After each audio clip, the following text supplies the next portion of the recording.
Samantala, tinutukan naman ng iba't ibang tanggapan ng pambansang pulisya ang isinagawang investigasyon ng Senado ukol sa engkwentro sa Mamasapano. Kaugnay nito, inalis na rin ang half-mast sa mga kampo ng PNP sa buong bansa matapos ang mahigit isang linggong pagluluksa. Ang ulat mula kay Alvin Baltazar. Inalis na ang half-mast ng bandila ng Pilipinas sa National Headquarters ng PNP sa Campo Crame. 2 linggong naka-half-mast ang bandila ng Pilipinas, hindi lang sa Crame, kundi pati sa lahat ng kampo ng PNP sa buong bansa.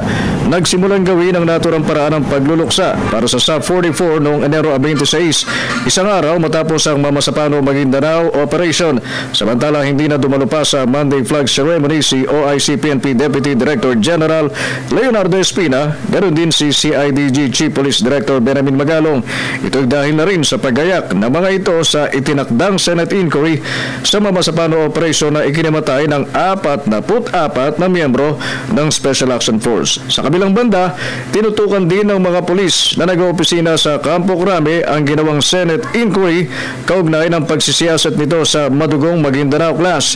Sa mga tanggapang aming napuntahan, halos lahat hindi pinalampas sa ginawang pagharap ni na resigned Director General Alan Purisima at OIC Deputy Director General Leonardo Espina sa mataas na kapulungan ng Kongreso. Pero isa din sa pinakainabangan tagpo ay ang testimonya ni Relief Sub Director Police Director Hitulio Napeñas.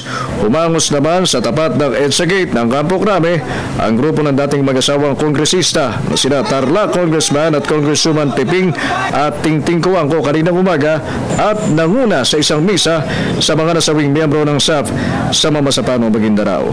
Para sa Telebisyon ng Bayan, Alvin Baltazar.